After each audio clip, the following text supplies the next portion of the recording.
Hello एमर्स, एक बार पुनः हम लोग आ गए हैं अपने लेक्चर एंड टॉपिक को आगे बढ़ाने के लिए।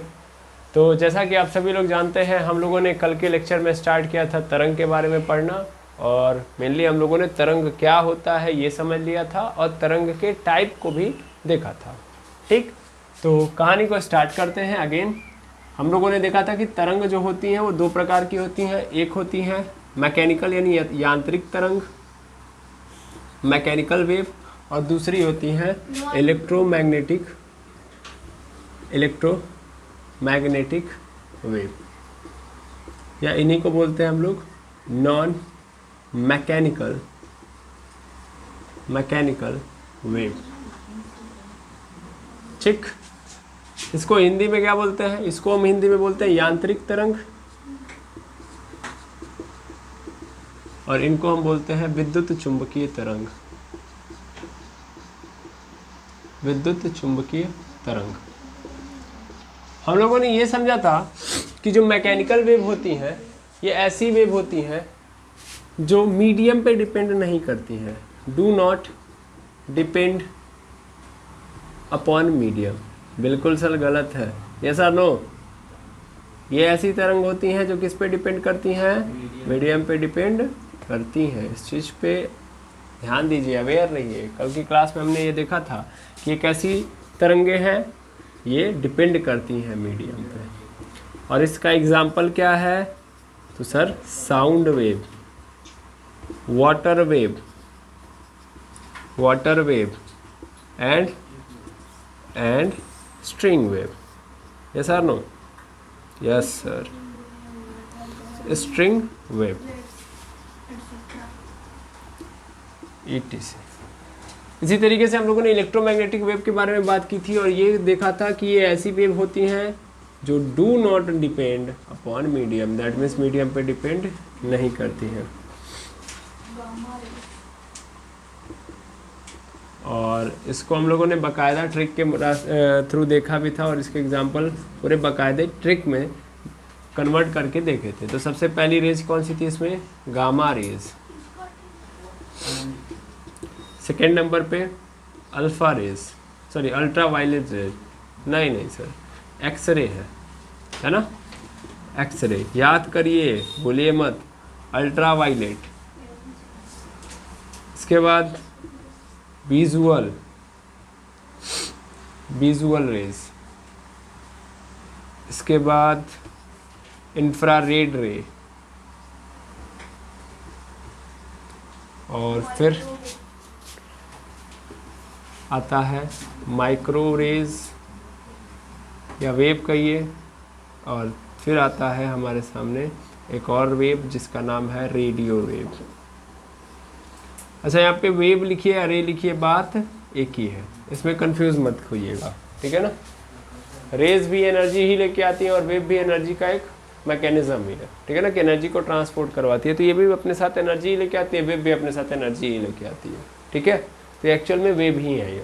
आप चाहें तो रेज काट के वेव लिख सकते हो, बात एक ही है। तो ये बातें हम लोगों ने की थी। इसके अलावा भी हम लोगों ने इलेक्ट्रोमैग्नेटिक के बारे में बहुत सारी बातें की थी, ठीक है? और हमने पिछले लेक्चर में ये बोला था कि नेक्स्ट लेक्चर में आएंगे तो हम लोग किसके बारे में डिस्कस कर रहे होंगे?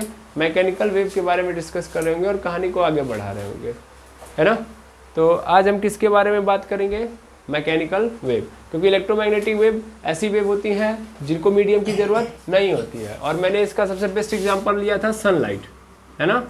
सनलाइट की जो रेज होती हैं, मतलब यहाँ से जो वेव निकलती हैं ये अर्थ तक आती हैं, तो अर्थ और सन के बीच में क्या होता है? पूरा का पूरा खाली होता है, वैक्यूम होता है। वैक्यूम मतलब कोई भी पार्टिकल मौजूद होता ही नहीं है। फिर भी ये वेव जो होती हैं वो क्या होती हैं? ट्रांसफ़र हो जाती हैं, यानी इस सन से एनर्जी को अर्थ तक पहुंचा देती है, यानी बिना किसी पार्टिकल के। तो ऐसी वेव को ही हम लोग इलेक्ट्रोमैग्नेटिक वेव कहते हैं, ठीक है? और ये भी हम लोगों ने देखा था कि मेनली इलेक्ट्रोमैग्नेटिक वेव हल्की बातें की हैं अभी, है ना? अभी पूरी बातें करनी नहीं, पूरी बातें नहीं की हैं, और अभी ज़रूरी भी नहीं कि हम पूरी बातें करें, ओके? मेनली अभी हमको प्रॉपर्टीज़ पकड़नी है। अगर हम प्रॉपर्टीज़ नहीं पकड़ेंगे वेव की, तो जैसे अगर मैं इसमें बहुत डिटेल में भी आपको ले जाऊंगा तो ऊपर चला जाएगा सब, समझ में आ रहा है? इसलिए मुझे मजबूरन पहले किसको पढ़ाना पड़ेगा? मैकेनिकल वेव को। और मजबूरी क्या है, पढ़ाना तो पड़ेगा ही, पढ़ना तो पड़ेगा ही, और नॉट पड़ेगा, सीखना है हमको, समझ में आ रहा है। तो यहाँ पे कोई मजबूरी नहीं है, अच्छी बात है कि हमको ये ऑप्शन मिल रहा है। ओके, तो मैं इलेक्ट्रोमैग्नेटिक वेव के बारे में जितना भी आपको पिछले क्लास में बताया हूँ, जैसा कि मैंने बताया था कि यहाँ पे मीडियम की जरूरत नहीं है, लेकिन और साइंटिस्टों ने एक थ्योरी इजाद की, माना कि पूरे यूनिवर्स के अंदर एक हाइपोथेटिकल मीडियम प्रेजेंट है जिसका नाम है ईथर। ठीक है, इसको एक्सपेरिमेंट के थ्रू क्लियर भी किया गया, बट ये क्या नहीं है, ये क्या नहीं है, ये क्या नहीं है, फुल प्रूफ्ड नहीं है। आया समझ में, ये बिल्कुल सच नहीं है। ओके, तो कई लोगों के मन में आज भी प्रश्न चलता है कि आखिर ये वेव प्रोपोगेट हो कैसे रही है, आखिर ये आ कैसे रही है, समझ में आ रहा है। तो ये प्रश्न आज भी बना हुआ है। और ईथर एक ऐसा, जैसे अगर हम आज आपसे पूछें, या कोई भी आज आपसे पूछता है कि बताइए ब्रह्मांड की संरचना कैसे हुई, यानी ब्रह्मांड की रचना कैसे हुई, तो उसके लिए एक थ्योरी दी गई है। वैगनर एक साइंटिस्ट थे, उन्होंने दिया था बिग बैंग थ्योरी, है ना। और उस बिग बैंग थ्योरी वो क्या थी, वो फुल प्रूफ्ड थ्योरी थी नहीं, एक एजम्पशन थी, है ना, एक आइडिया था। तो कम से कम ये हुआ कि उस आइडिया के भरोसे हम क्या करते हैं, इस प्रश्न का ये नहीं बोलते कि इसका कोई उत्तर ही नहीं है, हाँ देते हैं उसी तरीके से उत्तर। वैसे इलेक्ट्रोमैग्नेटिक वेव कैसे आती हैं, तो हमको पता है कि कोई मीडियम नहीं है, कोई मीडियम नहीं है, तो उसमें हम लोगों ने हाइपोथेटिकल मीडियम ऐड किया, एक एजम्पशन ऐड कर दिया, और आज हम उसका आंसर देते हैं कि ईथर है। मैं पुनः बोलूं, इसका फुल प्रूफ्ड हमारे पास कोई क्या नहीं है, कॉन्सेप्ट नहीं है। ठीक है, कहानी को आगे बढ़ाया जाए, जितना बोलेंगे उतना ही इसके बारे में रिवील होता जाएगा और ऊपर से जाने लगेगा। तो उससे बढ़िया हम किसके बारे में डायरेक्ट बात करें, मैकेनिकल वेव के बारे में, फिर उसके बाद हम इस पे आएंगे तो चीज़ें एकदम क्लियर कर देंगे हम। पेशेंस रखिए, मज़ा आएगा। चलिए देखिएगा मैकेनिकल वेव के बारे में।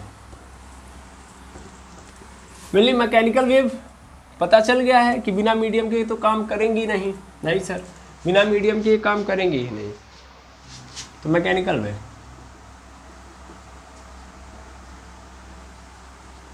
यांत्रिक तरंग। अब यांत्रिक तरंग यानी इनको चाहिए मीडियम, इनको चाहिए मीडियम। एग्जाम्पल भी हम लोगों ने किसका देखा था, साउंड का। अच्छा, साउंड से भी ज़्यादा हम लोगों ने ज़्यादा अच्छे से समझा था वाटर को, है ना, वाटर समझ में आया था, उसके बाद स्ट्रिंग को भी समझा था। एक बार पुनः मैं रिपीट करना चाहूँगा, ठीक है। मेनली होता क्या है, होता ये है कि सपोज करिए आपका मुंह है और मुंह से आपने क्या निकाला, आवाज़। तो आवाज़ मतलब उसमें क्या होगा, एनर्जी होगा। वो एनर्जी कहाँ जाएगा, तो यहाँ पे आगे जो होंगे पार्टिकल, आगे चूँकि आप कहाँ बोल रहे हो, यहीं इसी इन्वायरमेंट में बोल रहे हो, एटमॉस्फेयर में बोल रहे हो, और एटमॉस्फेयर में बहुत छोटे छोटे कण फैले हुए हैं, है ना, गिनती नहीं है, इतने कण हैं, ठीक।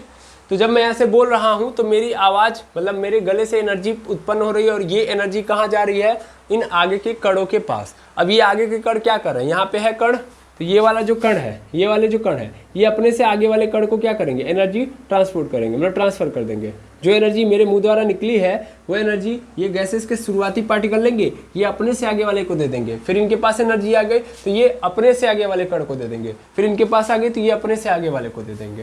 समझ में आ रहा है। और ऐसे सिलसिला चलते जाएगा, और ये सिलसिला कहाँ तक जाएगा, आपके कानों के कणों के पास तक। ये कण धीरे धीरे कहाँ तक पहुँच जाएंगे, आपके कानों के पास, कान के पास। कान के अंदर ईयर ड्रम होता है ना, डायाफ्राम होता है, सीधा सीधा समझा। देखिए डायाफ्राम एक पेट के अंदर होता है, और एक ऐसे जैसे आप बोलते हैं, हिंदी में बोलते हैं आप कान का पर्दा बोलते हैं ना, तो कान का पर्दा उसको हिंदी इंग्लिश में ईयर ड्रम भी बोलते हैं। और वहाँ पे भी क्या है, वहाँ भी जैसे डायाफ्राम की एक पतली सी लेयर है, वैसे यहाँ भी है डायाफ्राम, ठीक है ना। ध्यान देंगे, यहाँ भी क्या है, डायाफ्राम है, ध्यान देंगे, यहाँ भी डायाफ्राम है, क्लियर है।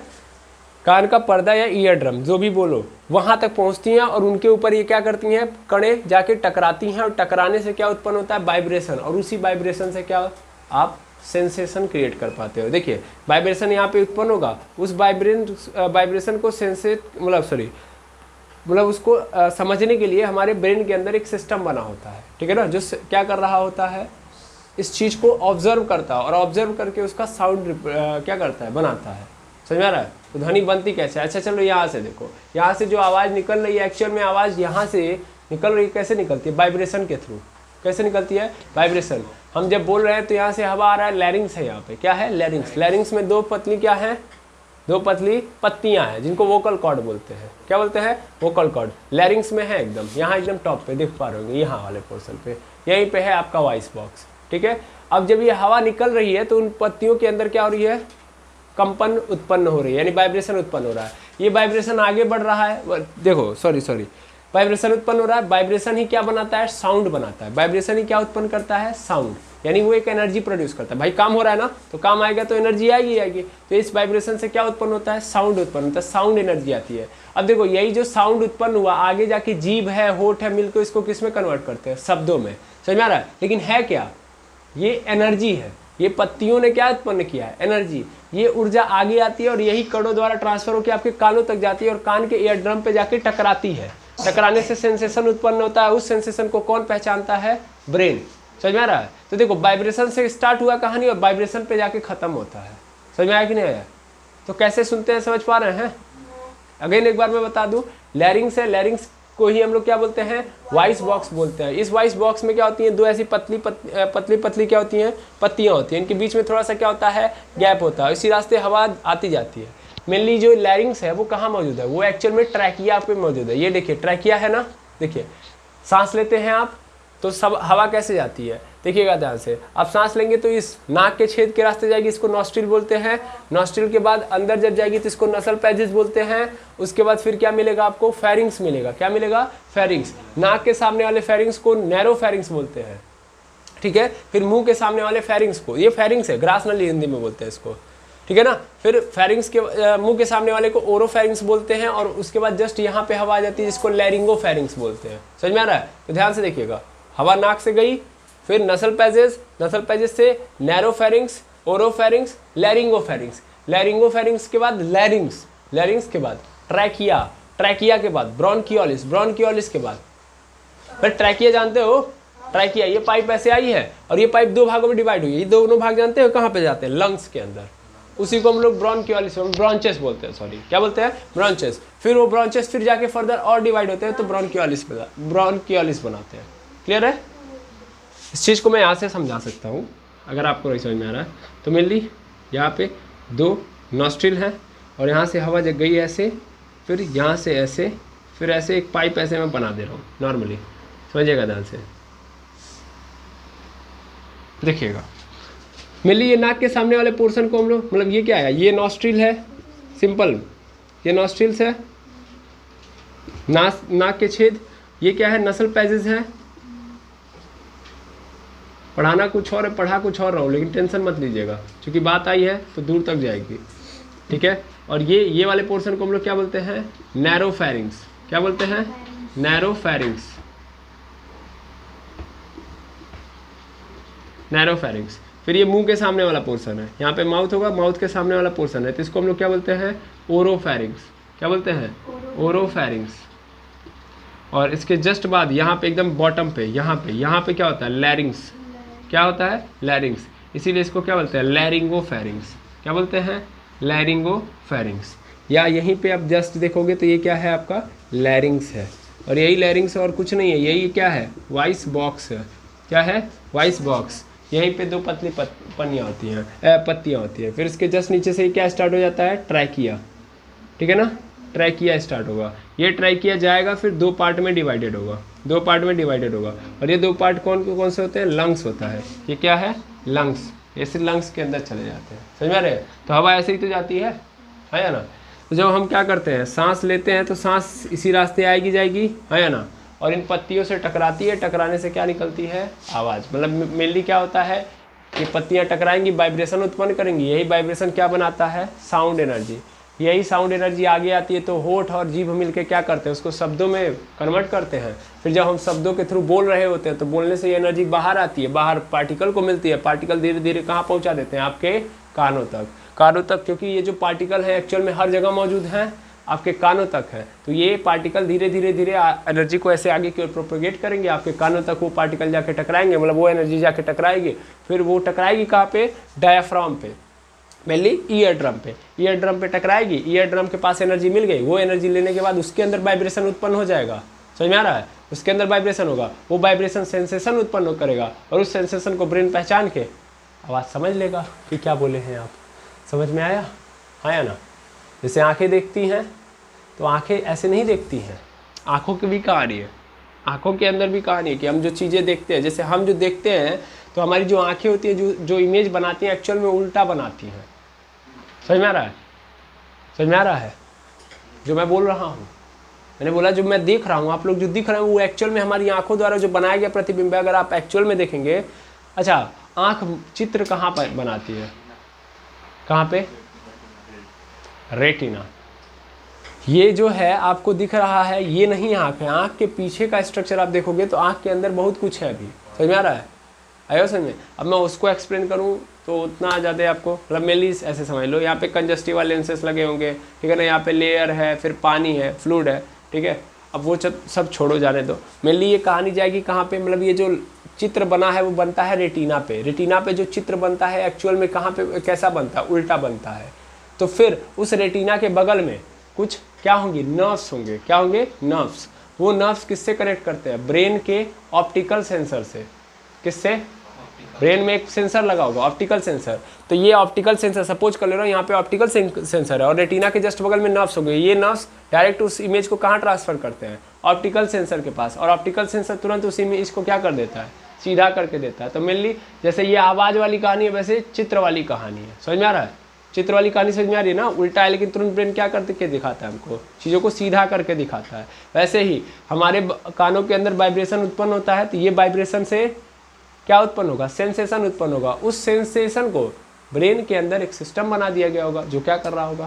उसको सुन के समझ के हमको बता रहा होगा, हम समझ पा रहे होंगे। समझ में आ रहा है? यानी सेंसर लगा है सुनने के लिए भी। समझ में आ रहा है?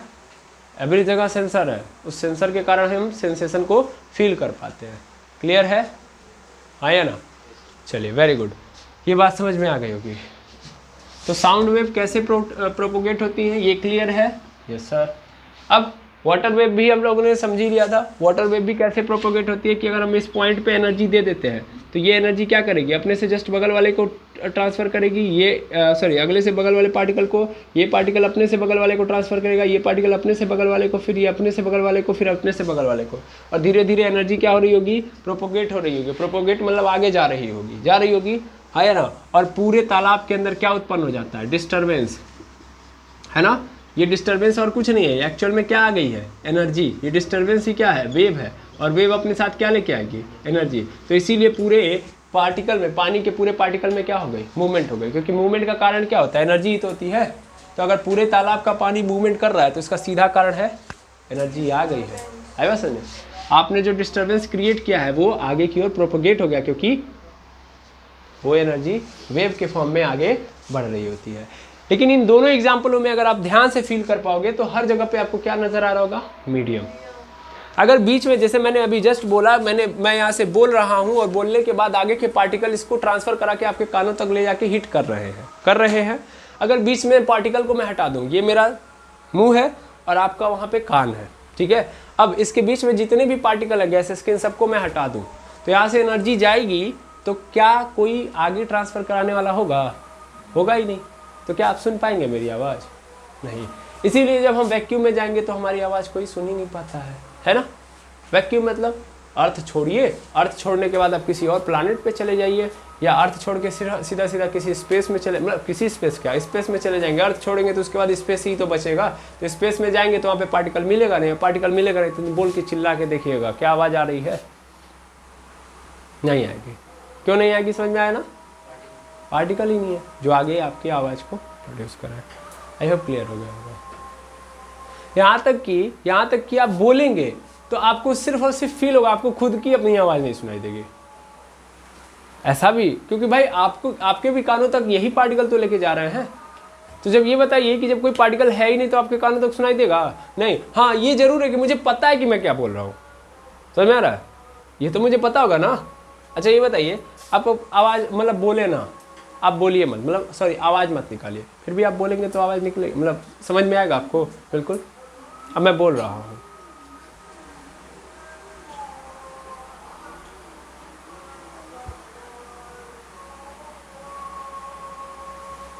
मुझे पता है मैंने क्या बोला अभी, मैं जो बोल पा रहा हूँ आप समझ पा रहे हैं, मुझे पता है ना, बिकॉज मेरे माइंड को पता है कि मुझे क्या बोलना है, बट सुनाई नहीं देगा मुझे भी। क्लियर है ना? कुछ देर के लिए आप लोग समझे कि अवजी ये चला गया सर जी का, चलिए अच्छी बात है।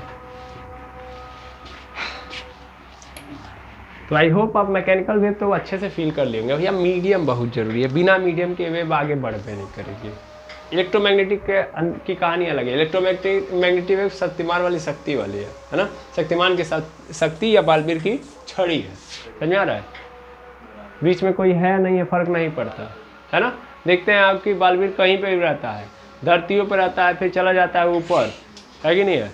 वहाँ पे परी वगैरह जो मतलब मेनली बादलों में चला जाता है, वहाँ भी ऐसे करता है, एकदम अंतरिक्ष में चला जाता है, दूसरे ग्रह पे चला जाता है। शक्तिमान को देखिए, शक्तिमान वाले तो देखे होंगे, शक्तिमान तो कई बार पृथ्वी छोड़ के कौन कौन ग्रह पे चला गया है, और वहाँ भी उसकी शक्ति काम कर रही होती है, यानी एनर्जी उसकी ट्रांसफर हो रही होती है। वो मंगल ग्रह पे रहेगा, वहाँ से भी पृथ्वी के ऊपर एनर्जी ट्रांसफर कर देगा, समझ में आ रहा है? यानी वो जो शक्ति ट्रांसफर हो रही है वो कौन सी वेव के थ्रू हो रही है? इलेक्ट्रोमैग्नेटिक वेव के थ्रू हो रही है, मैकेनिकल वेव नहीं है। अगर मैकेनिकल वेव होती तो बाबू वहाँ से कुछ नहीं कर पाते, है कि नहीं है?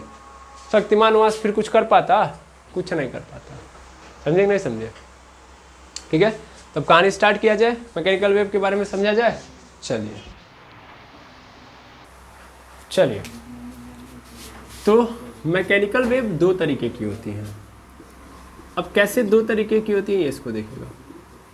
पहला होता है लॉन्गिट्यूडनल वेव, और दूसरे को हम लोग नाम देते हैं ट्रांसवर्सल।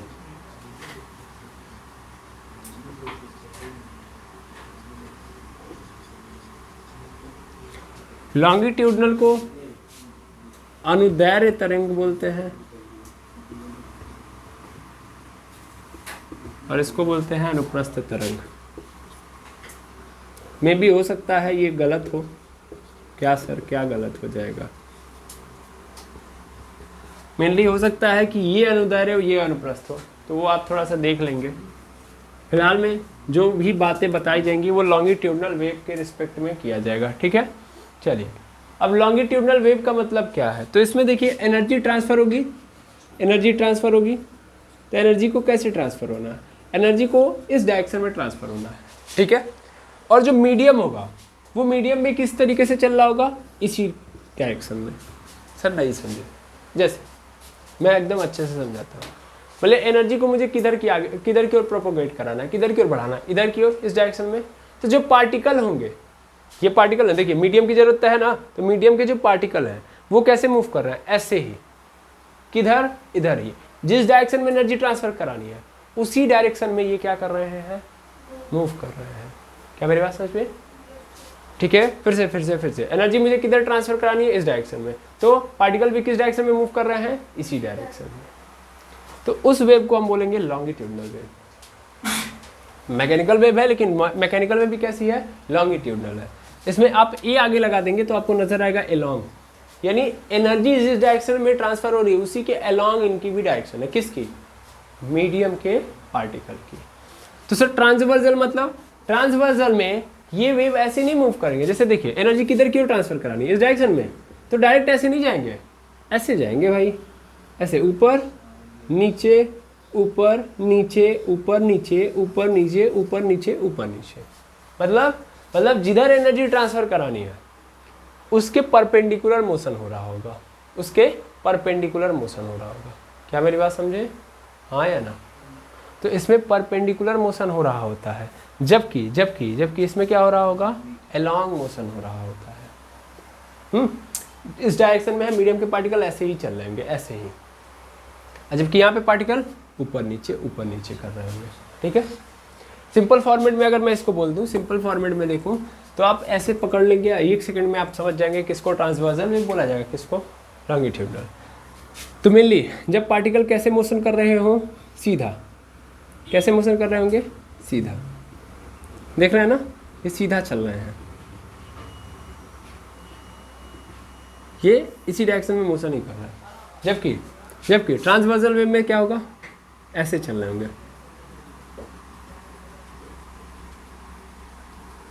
समझ आया?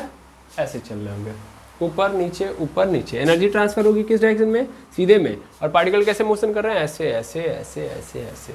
जैसे वाटर की वेव थी, है ना।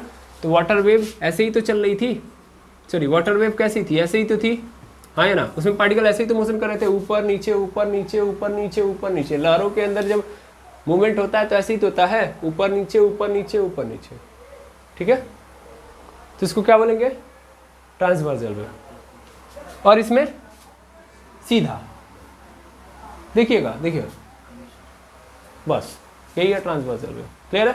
और ये जानते हैं कौन सी वेव है, ये है साउंड वेव।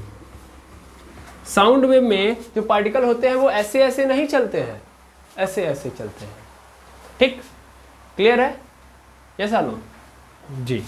अब देखिएगा होता क्या है इसमें, इसमें और इसमें दोनों में फर्क है। दोनों के फर्क कोई तो हमको समझना है और कहानी तभी तो आगे बढ़ेगी।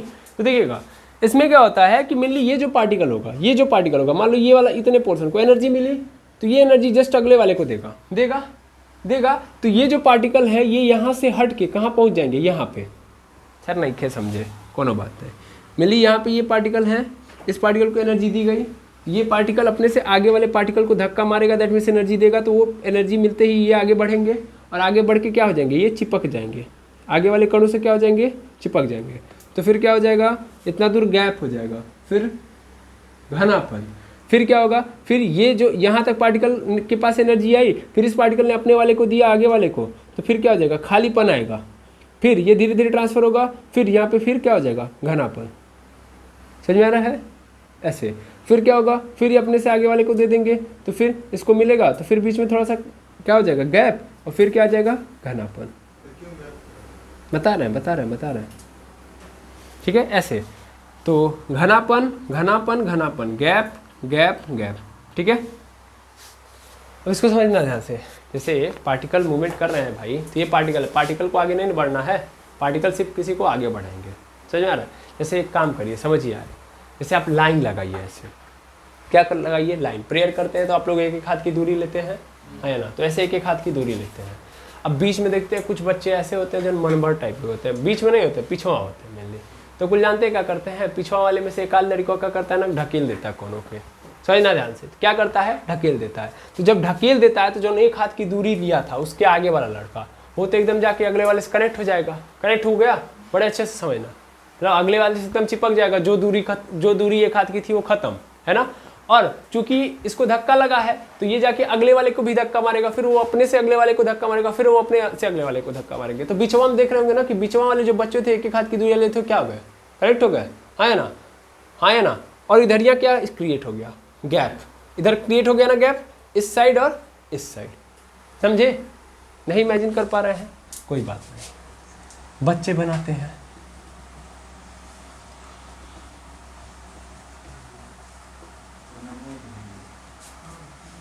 ठीक है, ये बच्चे एक गैप पे हैं, मेनली हाई जोन है। इसको जानते हैं कौन है, ये है कतवारू। कल बात किए थे ना इसकी, कतवारू हमारे वहाँ का फेमस स्टूडेंट है, ठीक है ना।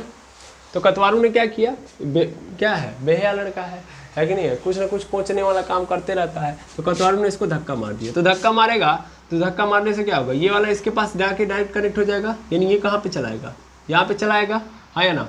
और ये इसको धक्का मारेगा तो ये और इसको भी आके धक्का मार देगा, हाँ या ना। तो एक्चुअल में क्या होगा ना कि ये तीनों के तीनों एक साथ कनेक्ट हो जाएंगे, नहीं हो जाएंगे, हो जाएंगे। मेनली ध्यान देना, इसको जितना धक्का लगा है उसका थोड़ा सा कम इसको लगेगा, है ना। और यहाँ पे फिर जब आएगा तो थोड़ा और कम हो जाएगा। अरे भाई धक्का एकदम बराबर सबको थोड़ी नहीं लगेगा, इसको सबसे ज़्यादा धक्का लगा होगा कि डायरेक्ट एनर्जी इसको मिली है, फिर ये अपनी एनर्जी इसको ट्रांसफर करेगा, तो थोड़ी एनर्जी कर पाएगा, पूरी तो कर नहीं पाएगा, क्योंकि कुछ एनर्जी तो इसने अपने आप को एक्सीलरेट कराने में लगा ली। अब जो बचा है इसको दे दिया, अब इसको दिया तो इसके पास भी एक्सीलरेशन हुआ, तो ये इसको दे देगा। समझ में आ रहा है ना। तो मेनली ले दे के धक्का यहाँ तक आते आते खत्म हो जाएगा। ऐसा थोड़ी होता है कि एक लोग धक्का देते पूरी लेनी खत्म होता है, ऐसा नहीं। कुछ दूरी तक धक्के का जो इफेक्ट होता है जाता है, फिर रुक जाता है, यही तो हो रहा होता है। तो मेनली ध्यान से देखिए, बीच में क्या क्रिएट हो गया, गैप क्रिएट हो गया कि नहीं हो गया, हो गया। अब फिर यहाँ तक एनर्जी आई है, यानी ऊर्जा यहाँ तक आई है भैया। अब ये एनर्जी को आगे बढ़ाना है, तो फिर ये आगे आएगा और ये इसको दे देगा, मतलब ये इसको अगले वाले को धक्का देगा। ये कहेगा हमके पीछे धक्का दिएगा तो हम देंगे। ये तो होता है, ये तो होता है। हाई कतवारू ने इसको धक्का दिया तो ये जाके इससे लड़ेगा तो तुरंत मारने के लिए तैयार हो जाएगा, होगा तैयार। अरे भाई उसके पहले ये इसको भी मार देगा, तो हाई जोन होगा, तुरंत क्या होगा, तुरंत अग्रेशन में आ जाएगा कि हमको काहे धक्का दिए। तो ये इससे पूछेगा, कहेगा धक्का क्या दे, क्या हम कुछ नहीं किया, हमको पीछे से धक्का मारा गया है या ना। तो फिर ये वाला इससे क्वेश्चन पूछेगा कि कहा कि तुम मुझे धक्का क्यों दिए, तो ये कहेगा मैं क्या करूँ, मेरी कोई गलती नहीं, कतवरुआ जो खड़ा है वो किया है, सब है समझ में। तो यहाँ पे तो क्लियर है कि कतवारू किया है, कतवरुआ बॉडी बिल्डर है, पूछा के पूछे जाए उनसे, हाँ है ना। तो चुपचाप बैठ गए। अब बेचारा जो नगमा वाला था, आगे वाला जो था, ये देखा कि पीछे वाले हमारे साथ नाइंसाफी कर रहे हैं, कतवारू के साथ कुछ कर ही नहीं सकते, तो ई जिरजिरा के ये अपने अगवा वाले धक्का दे देगा, समझ में आ रहा है। तो ये क्या करेगा, ये जो मतलब जो इसके साथ हुआ है ये अपने से आगे वाले के साथ कर लेगा, यानी आगे वाले लाइन को धक्का दे देगा। तो फिर वहां भी क्या हो जाएगा, कंप्रेशन आ जाएगा, हाँ या ना, पहले बताइए जितना मैं पूछ रहा हूँ। फिर वहां भी क्या हो जाएगा, बीच में धक्का मारेगा, फिर बीच में लोग जुड़ जाएंगे और बीच में इसके और उन लोगों के बीच में गैप आ जाएगा। फिर उधर के जो लोग होंगे फिर वो अपने से आगे वाले को ट्रांसफर करेंगे, मतलब वो अपने से आगे वाले को धक्का देंगे, समझ में आ रहा है। तो क्या हो रहा है, कहीं कहीं एकदम ज़्यादा घनापन आ जा रहा है और कहीं कहीं खाली, है ना। यहाँ पे देखिए खाली है ना, गैप आ गया। क्या मेरी बात समझेंगे, समझे, हाँ या ना। That is the main way to propagate the longitudinal wave. Okay, क्या आप समझा देंगे कि नहीं समझा देंगे, समझ गए कि नहीं, पहले समझ गए तभी तो समझाएंगे, यस और नो, ठीक है। चलिए बहुत अच्छी बात है कि अब हम यहाँ से समझ सकते हैं और कहानी को आगे बढ़ा सकते हैं। तो लॉन्गिट्यूडनल वेव में ऐसी कहानी चलती है कि घनापन खाली, घनापन खाली, घनापन खाली, खाली नहीं है मिली, गैप कम हो जाता है, ठीक है। और इसी चीज़ को क्या बोलेंगे, इसी चीज़ को हम लोग अलग एक टर्म देते हैं, मिली। अगर हम बोलें तो ये जो घनापन आया है, ये घनापन, इसको हम लोग बोलते हैं कंप्रेशन। क्या बोलते हैं, कंप्रेशन। यहाँ पे कंप्रेस हो गई ये चीज़ें, दब गई हैं, तो घनापन ज़्यादा है, तो इसको हम लोग क्या बोलेंगे, यहाँ पे हम इसको बोलेंगे कंप्रेशन। और जो खाली पोर्शन है इसको हम लोग बोलते हैं रेयरफैक्शन। क्या बोलेंगे, रेयरफैक्शन, समझ में आया। तो खाली वाले जगह को रेयरफैक्शन, घनापन compression, compression rarefaction, compression rarefaction, compression rarefaction, समझ में आ रहा है।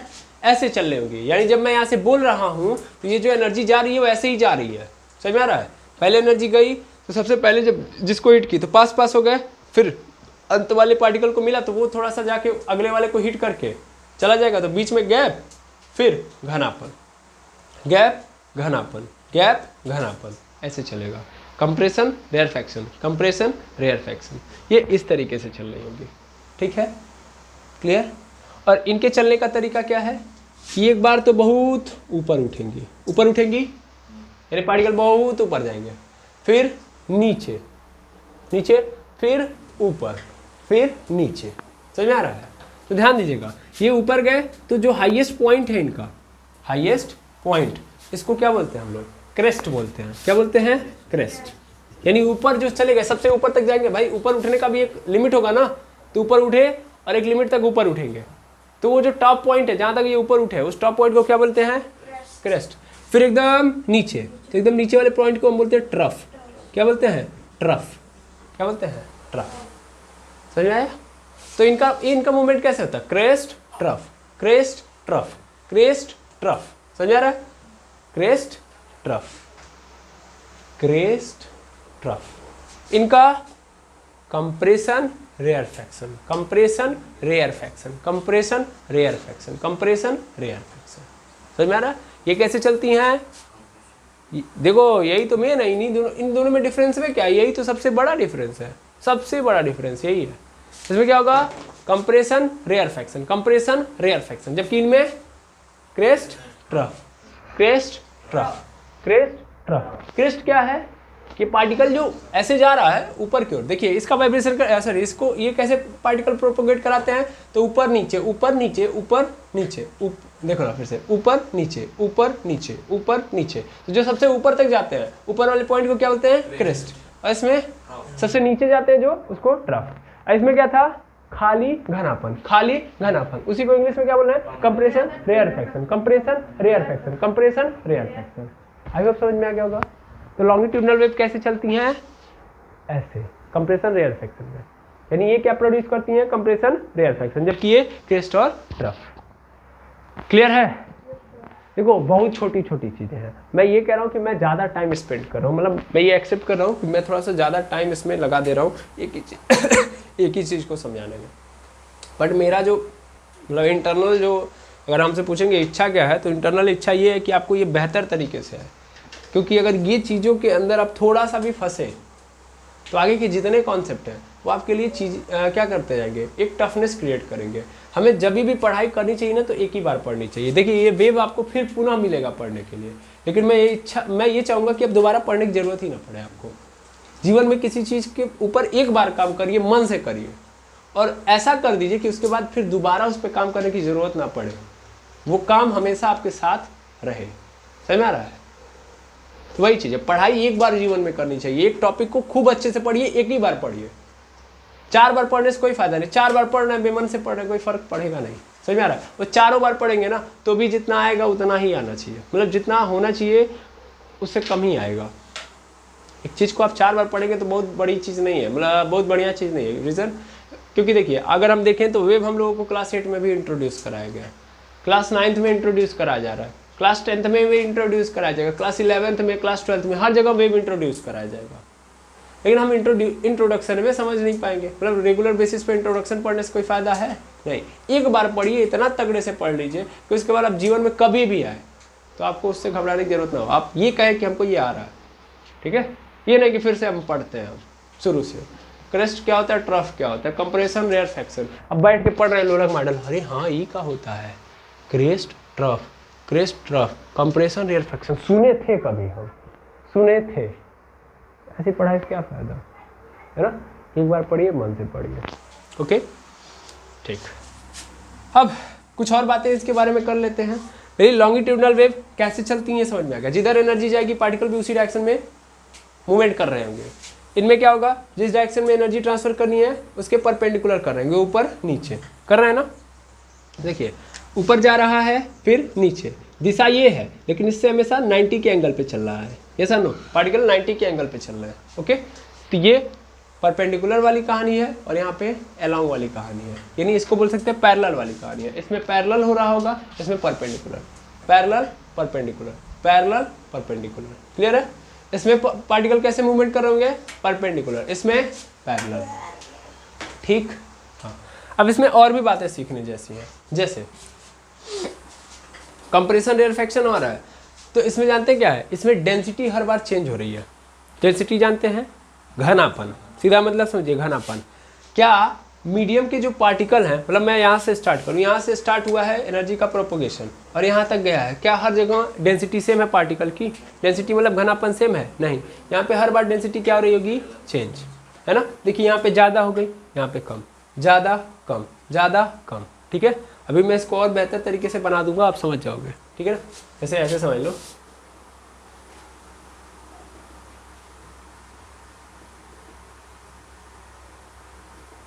यहाँ पे देखना,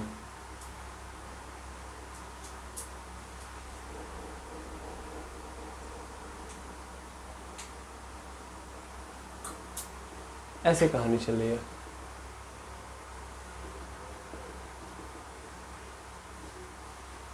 देख रहे हैं, यहाँ पे क्या है, घनापन ज़्यादा है, तो इसको, इस पोर्शन को हम लोग क्या बोलेंगे, कंप्रेशन। ये क्या होगा, कंप्रेशन। और ये जो खालीपन है, मतलब यहाँ पे कम है घनापन, इसको क्या बोलेंगे, रेयरफेक्शन। ठीक है, रेयरफेक्शन। क्लियर है? ठीक। तो इसमें एनर्जी ऐसे प्रोपोगेट हो रही होगी, यानी यहाँ पे डेंसिटी बार बार क्या हो रही है, चेंज। यहाँ पे घनापन बढ़ गया, यानी डेंसिटी यहाँ पे क्या है, ज़्यादा। यहाँ पे घनापन कम, यानी डेंसिटी यहाँ पे क्या है, कम। अच्छा यहाँ पे आओ, यहाँ पे क्या है, पार्टिकल की डेंसिटी में कोई चेंज आ रहा है? नहीं, पार्टिकल बस ऊपर नीचे कर रहे हैं, यहाँ पे डेंसिटी में कोई फर्क नहीं है, यहाँ पे डेंसिटी में कोई फर्क नहीं पड़ रहा, यानी यहाँ पे डेंसिटी हर जगह पे क्या है, देख पा रहे हैं ना, हर जगह क्या है, इक्वल है। समझ में आया? Yes or no? तो इसमें डेंसिटी में फर्क नहीं पड़ेगा, इसमें डेंसिटी चेंज होगी। ओके, अच्छा दूसरी बात, तीसरी बात सुनो, ये जो है ये एक्चुअल में किस पे काम कर रहे होते हैं, ये काम कर रहे होते हैं पार्टिकल के ऊपर। तो ये किस पे काम कर रहे हैं, ये भी तो पार्टिकल के ऊपर काम कर रहे हैं। देखिए ये जो वेव होती है मेनली, ये वेव सॉलिड में भी होती है ट्रांसफर, सॉलिड में भी ट्रांसफर होंगी, लिक्विड में भी ट्रांसफर होंगी और गैस में भी ट्रांसफर होंगी। कौन? Longitudinal wave. लेकिन जो ट्रांसवर्सल वेव हैं ये सिर्फ और सिर्फ सॉलिड और लिक्विड में होंगी, गैस में ट्रांसफर नहीं होंगी। ये क्यों सर, ये क्यों? देखो इसमें क्या है ना कि इसमें जो पार्टिकल है ना ये एक्चुअल में जो मोशन कर रहा है वो रैंडम मोशन नहीं कर रहा है, एक सिस्टमैटिक मोशन कर रहा है। नहीं समझे? नहीं। इसमें देखिए पार्टिकल जो है यार, एक ऐसे समझिए, पार्टिकल क्या हो रहा है, ऐसे जा रहा है, देखना ध्यान से, पार्टिकल इसमें एक पाथ को फॉलो करते हुए आगे बढ़ रहा है, ध्यान से देखना। यस और नो? पार्टिकल एक पाथ को फॉलो करते हुए आगे बढ़ रहा है, यानी ये पार्टिकल है तो ये अगले वाले को देख रहा है, फिर ये अगले वाले को देखते देखते देखते देखते ऐसे चल रहा है ना। यानी इसमें पार्टिकल एक सिस्टमैटिक पाथ को फॉलो कर रहे हैं, और सिस्टमैटिक पाथ को फॉलो तभी पार्टिकल कर सकते हैं, मतलब वही पार्टिकल कर सकते हैं जो खुद सिस्टमैटिक हो। अगर खुद सिस्टमैटिक नहीं होंगे तो सिस्टमैटिक कैसे फॉलो करेंगे? गैसेस के पार्टिकल का मोशन कैसा होता है सर? रैंडम मोशन होता है, ऐसे ऐसे ऐसे ऐसे ऐसे कुछ कर रहे होंगे, समझ में आ रहा है? यानी उनका मोशन, किसका मोशन, गैसेस का मोशन फिक्स नहीं होता है, रैंडमली मोशन करते हैं। तो क्या वो सिस्टमैटिक अरेंज होते हैं, अरेंजमेंट होती है उनकी?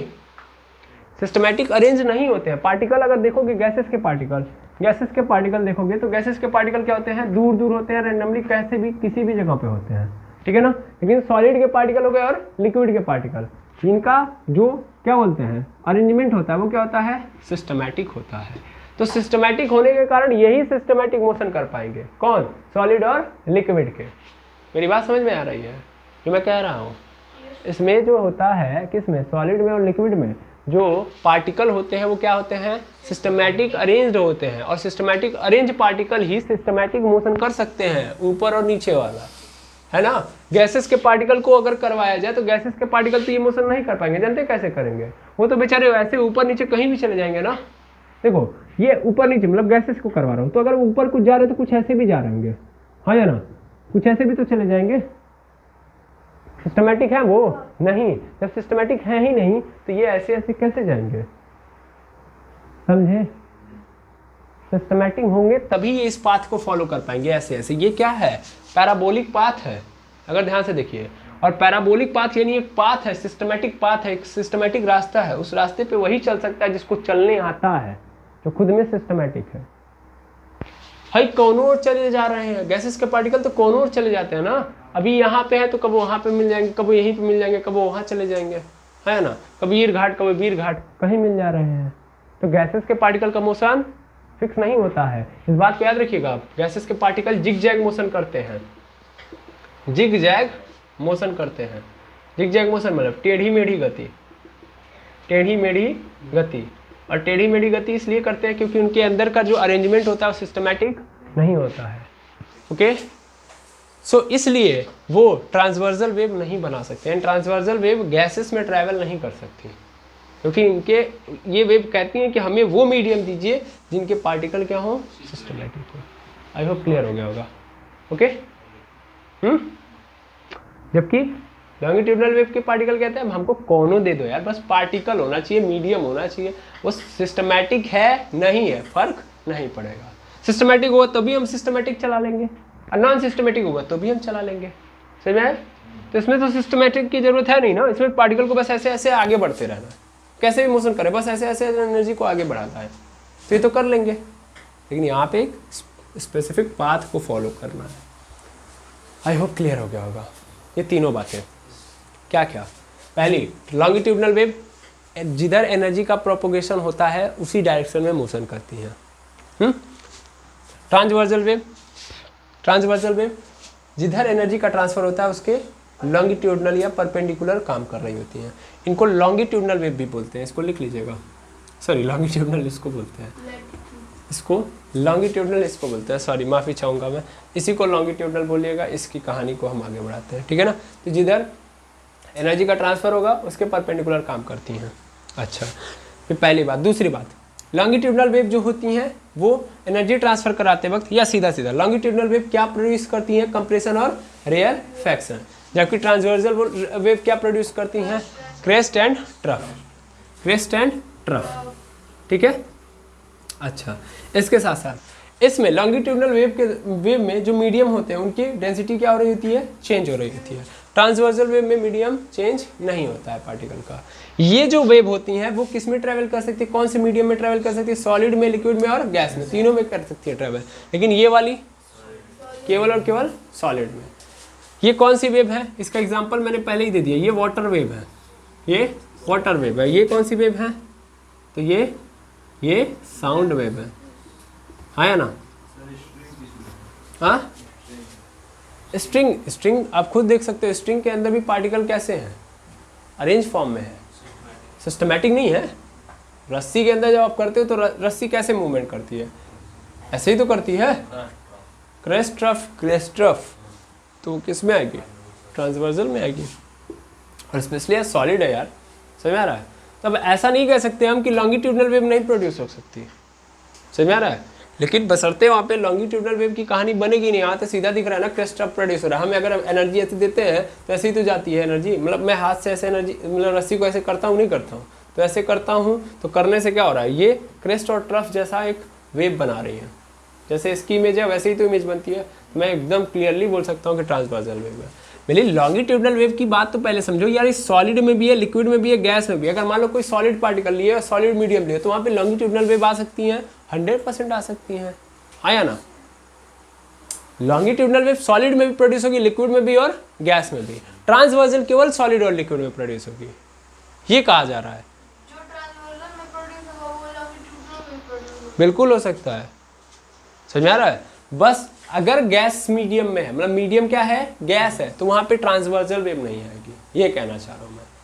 इसका बेस्ट एग्जांपल ऐसे समझो यार, साउंड कहाँ प्रोड्यूस हो सकता है, ये बताइए, क्या सॉलिड में प्रोड्यूस हो सकता है? बिल्कुल। आप एक बर्तन लेते हो, उसके ऊपर ऐसे टन टन मारते हो तो आवाज प्रोड्यूस होती है, नहीं होती है, हाँ या ना, प्रोड्यूस होती है। और सबसे ज्यादा ध्यान दीजिएगा, सबसे ज्यादा इसमें सॉलिड में ही प्रोड्यूस होगा, समझ में आ रहा है। तो वो भी तो ट्रांसफर करा रही है ना। अच्छा सपोज करिए, आपको कई लोगों को नहीं समझ में आ रहा होगा कि सर वो कैसे कहानी हो गई, चलो ठीक है, उसको भी हटाते हैं। मेरे लोहे की एक रॉड लीजिए और इसके एक सिरे को मारते हैं तो वो आवाज़ धीरे धीरे प्रोपोगेट होकर आगे तक बढ़ जाती है, नहीं बढ़ जाती है? तो सॉलिड में तो हो रहा है ना प्रोड्यूस, तो लॉन्गिट्यूडनल वेव है कि नहीं है? और ये बताओ ट्रांसवर्सल वेव उसमें प्रोड्यूस होंगी? बिल्कुल, वो भी प्रोड्यूस हो सकती हैं, हाँ या ना।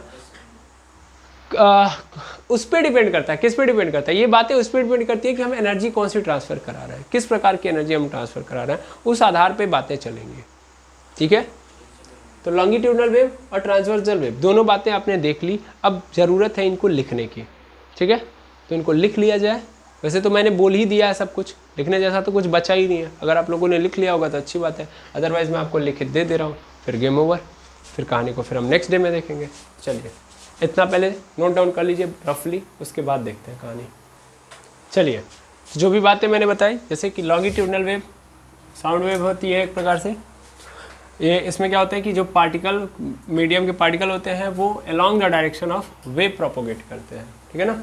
जैसे वेव को जिस डायरेक्शन में जाना है, यानी एनर्जी को जिस डायरेक्शन में ट्रांसफर कराना है, उसी डायरेक्शन में ये क्या कर रहे होते हैं, प्रोपोगेट कर रहे होते हैं। अच्छा, ये क्या करते हैं, कंप्रेशन और रेरफेक्शन प्रोड्यूस करते हैं।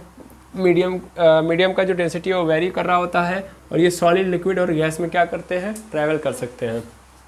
जबकि ट्रांसवर्सल वेव क्या होती है, लॉन्गिट्यूडनल वेव होती है। ये कहाँ पे प्रोड्यूस कर, मतलब कैसे इसमें पार्टिकल जो होते हैं वाइब्रेट करते हैं, तो ये जिस डायरेक्शन में एनर्जी को ट्रांसफर कराना होता है उसके परपेंडिकुलर मूवमेंट कर रहे होते हैं। ये क्या प्रोड्यूस करते हैं, तो क्रेस्ट और ट्रफ प्रोड्यूस करते हैं। इसमें मीडियम की डेंसिटी चेंज नहीं होती है, और ये केवल और केवल किस में मूव कर सकते हैं, एक तो सॉलिड में और दूसरा लिक्विड की सरफेस पे, ठीक है ना।